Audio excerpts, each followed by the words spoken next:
that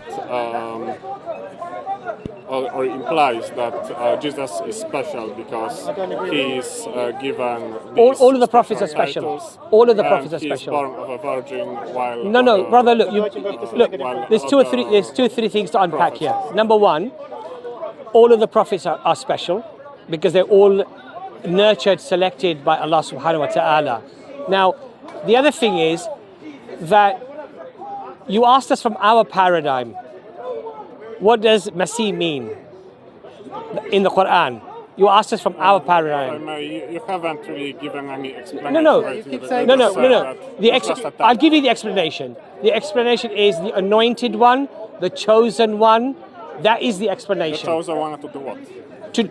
To go to the Jews and to sent to Bani Israel. So the Quran says that Isa alayhi salam, Prophet Jesus, was sent to the children of the Jews, Israel, right? Now hold on a second. It's interesting. I don't know whether this verse in the Bible is correct or not, but it's interesting that Jesus says in the Bible, for you, from your paradigm, I have not been sent. So first comes the negation.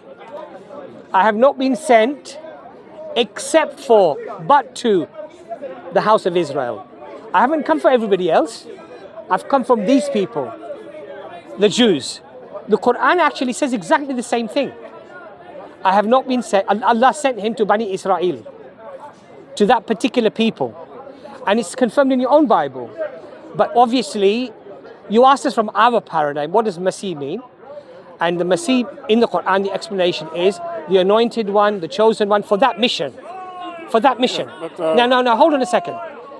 Now, if you wish to imply that somehow this means more than what I've explained to you, then you need to come and tell us why you think otherwise. No, but the problem is that you keep saying that Al-Masih means anointed one, and Jesus was anointed or chosen to go to the people of Israel to preach the message to them. Yes, to correct them for their... My point is that all Jewish prophets had this task. Therefore, your explanation is not a good explanation, because that would imply that all Jewish prophets are Masihs. So it doesn't explain why Jesus is given that title. No, that's a problem, because you've given two examples of people that were called Messiah in the Old Testament. You have. So you know that the term... Yeah, so David, for example. So you know, for example, the term number one is not exclusive. So you know the title is not exclusive, the first one. I'm not even saying that. 1 second. This is exactly what you're saying, because you're saying that when it applies to when it applies to Cyrus and it applies to David, peace be upon him, that it's not the same as when it's applied to Jesus. You said this, yes? So you're saying that it's not significant here, and it's significant here. So you're using the term in a way that the Jews did not use the term, because you're coming from your Christian paradigm, and again you're imposing this upon us. There is no requirement for us to give you the exact reason why someone is given a specific title. Why? That's the problem. Second. It's not a problem. Why is it not a problem? Because you have to look for two things. Do we have a framework with which to assess the prophets? Yes, end of chapter 2. Make no distinction between them. So we have a framework. Second thing, do miracles or virgin births or anything else make someone more than a human being? No. So that's our paradigm. No, our paradigm, 100%. Adam, no mother, no father. Do you think he's God? Do you think he's divine? No. Okay. Melchizedek. Yeah, no father. No genealogy, no beginning, no end. No father, no mother, no beginning of days or end of life. No genealogy. Rather, Melchizedek had no mother or father, so his genealogy is not given. It says no beginning, no end. That's the meaning.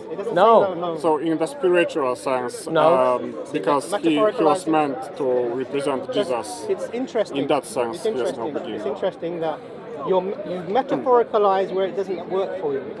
No, in the context. This is my view. What I'm seeing. Messiah, when applied to Cyrus and David, doesn't mean the same.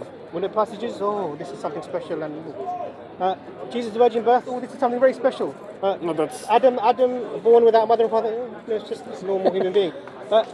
Melchizedek, no genealogy, neither father nor mother, no end of days or beginning of life.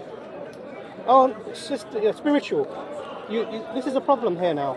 When it comes to one individual, you want to literalize things and you want to raise them to an understanding that doesn't apply to other things. That's your paradigm. You're welcome to it.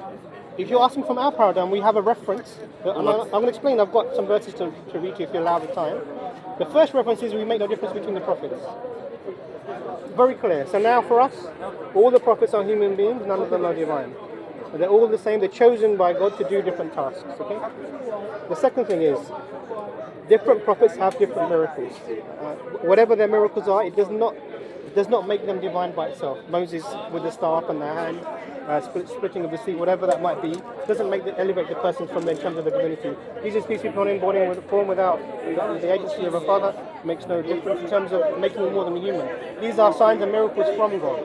They don't make the person God themselves. Do you understand? Again, it is not my argument. It is not my argument that the Quran somehow affirms that Jesus is divine. That's fine then. That's it. My argument is that you are not able to explain what the titles Al-Masih and other titles what have we explained to you? Allah, Spirit from Allah. Okay, mean, no, 1 second. In reference 1 to second. Jesus. What have we explained to you about the title so far? What do you understand what we said to you? You said that Al-Masih means the Anointed One. Right. Anointed to proclaim some message to the people of Israel. Right.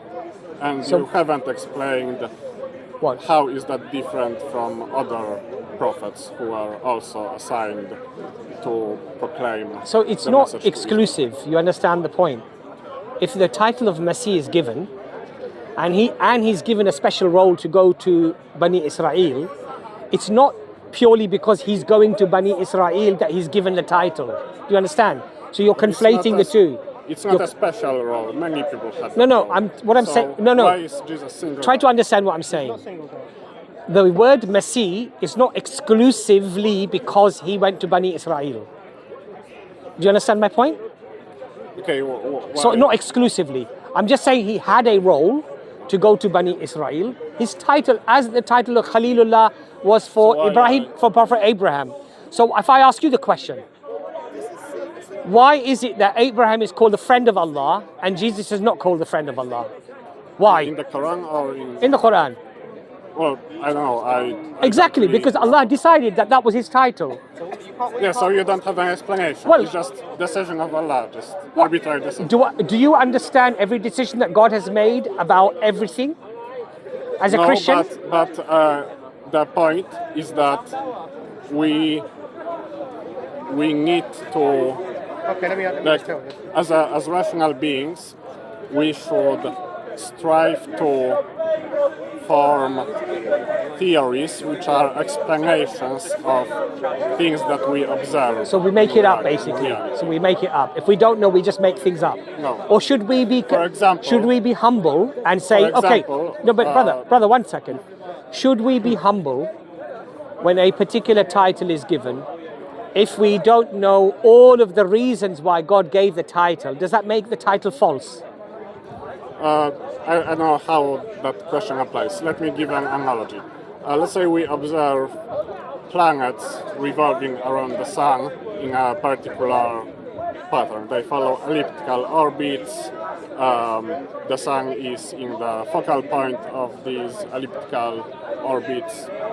And one person says, oh, it's just the way that God made things and there is no explanation of it. And another person says... That's not an analogy there that is- works here. Another person says there is a straightforward explanation. The explanation is that there is a law of gravity according to which there is a force between Okay. two bodies. They attack each other gravitationally, and there are there is Newton's dynamics which governs the Okay, can I ask you a question then on that? Yeah. If both people believe this thing, and the question that you ask is whether the planet exists or doesn't exist, does it change whether the planet exists or doesn't exist?